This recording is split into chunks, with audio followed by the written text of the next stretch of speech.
If ever given a choice, few would knowingly walk the path of a self-annihilator. You would have to either experience something of such immense effect that the pointlessness of the universe was the only conclusion you would arrive at, or come face to face with the Lord of Despair, IX, themselves. While we know that Acheron is confirmed to be a self-annihilator, it's never explored why she has gone down this road.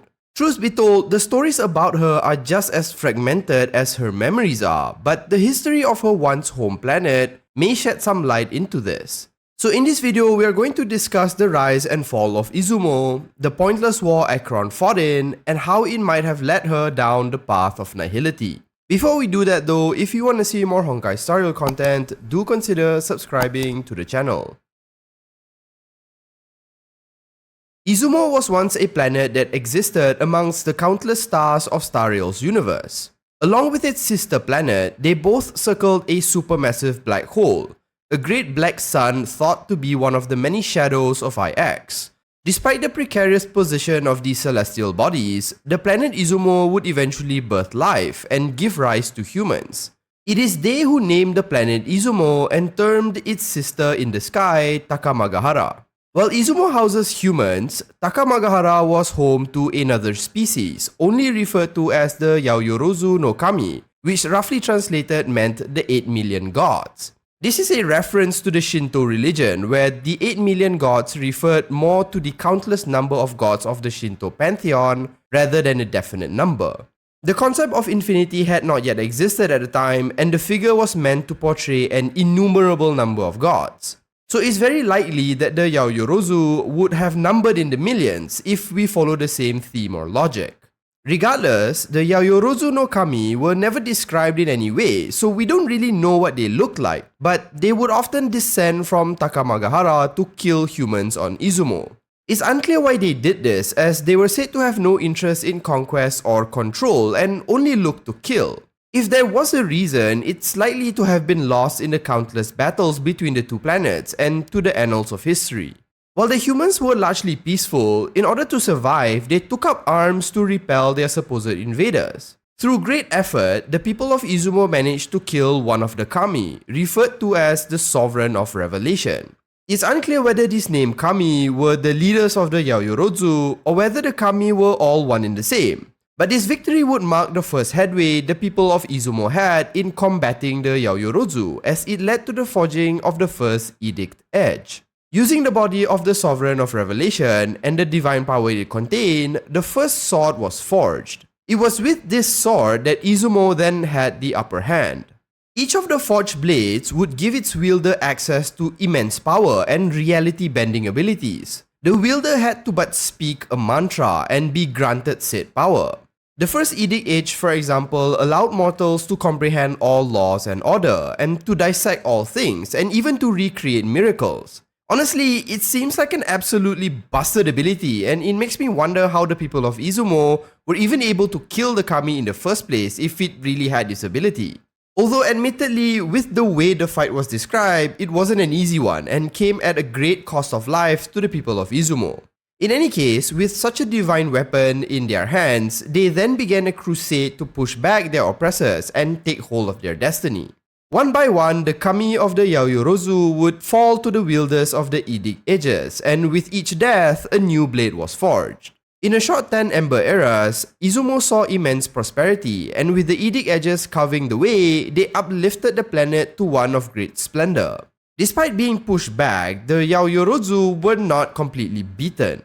As their long war dragged on, the humans of Izumo slowly began transforming into Oni due to the overuse of the edict edges. Who would have thought, right? Weapons made from the bodies of your enemies, used to cut down countless foes, might eventually corrupt you. By the tail end of their crusade, 12 blades had been forged, each with their own godly ability. For all their newly gained power though, the wielders of the edict edges could not fully defeat their age-old foe. Because of this, a final attempt to defeat them was made. The 12 swords were reforged into 2 blades. All their power and energy poured into the final 2, Origin and End. Origin was the blade originally wielded by Acheron, and the End was wielded by an Oni that was referred to as Hakuhatsu Ki. Now, due to some unknown disagreement, both the wielders of these final edicts would eventually engage in a battle. It's unclear what caused this fight, but through a conversation with Welt, Acheron mentioned similarities with a story Welt had shared about someone from the Honkai Impact universe. The person, likely Kevin Kaslana, had chosen to shoulder the burden of saving his people all on himself, but had failed in his efforts. Despite his failure though, he spurred others to pursue alternative solutions. Now, I'm not entirely aware of the law surrounding this as I have not played Honkai Impact, but Acheron states that despite the story not being 100% the same, she alluded that something similar had happened in Honkai Star Rail. My guess, based on the context of Welt's story, is that Acheron and Hakuhatsu, who is Star Rail's equivalent of Kevin Kaslana, had disagreed on something or maybe on how to move forward. Neither of them could agree on the best approach to end the war. They likely dueled as a way to resolve this difference of opinions, and through Acheron's admission, she had won and killed Hakuhatsu. With his death, both blades would once again be reforged into a final blade, not. Now, despite all they have been through, all the countless deaths and battles, this is the pivotal moment in which the tides should have turned. The final blade forged, all goals align, and with a single swing, Isumo may finally see the dawn it had waited for so long. Unfortunately, life isn't so simple, and often reality is cruel. You see, as all these things were happening around them, both the humans and the Yaoyorozu failed to realize that their planets were being engulfed by the black star they were orbiting. At the end of this story, it was functionally all for naught. Both planets would be swallowed by the shadow of IX, and not a single human, Oni, or Yaoyorozu lives to this day, with Acheron being the only known survivor. Izumo itself exists only within the text of history. It is this very event that I believe caused Acheron to eventually walk on the path of Nihility. Despite all the death and sacrifice, it was all functionally pointless. Whether the final blade was swung and whether the Yaoyorozu eradicated, the outcome would have been the same. The wars, crusade, and forging of the god blades were not able to save Izumo from the ultimate truth of the universe. All things must eventually end, and to act and push against what is already fated is just a waste of time. All self-annihilators start this way. They live with hope and fight against their so-called fate, but no matter what, destiny will always come to collect. You cannot fight it no matter how strong you are, and it's my speculation that this is how Acheron started on the path to IX. Now, of course, this last bit is not proven in any way. Perhaps as the planets fell within the shadow's influence, Acheron was exposed to its effect. Alternatively, maybe something else entirely happened. Parts of Acheron's story has yet to be completely revealed, and there may be some hidden exposition that may upend this idea entirely. But for now, I believe this to be the most compelling reason for how she ended up as a self-annihilator.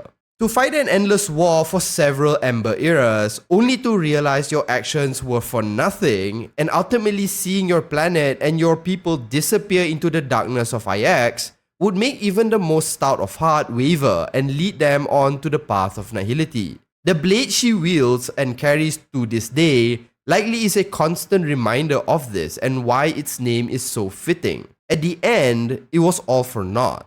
While the universe of Star Rail is filled with fantastical and amazing things, like a dark forest, there is tragedy and darkness lurking in other corners as well. With that, we have reached the end of the video. Let me know in the comments if you think this is why Acheron truly became a self-annihilator, and if you have other ideas, feel free to share them. If you have any additional context from Honkai Impact, do add them to the conversation below as well. If you enjoyed watching the video, do consider liking and subscribing to the channel. Thanks so much for watching, and as usual, have a nice day.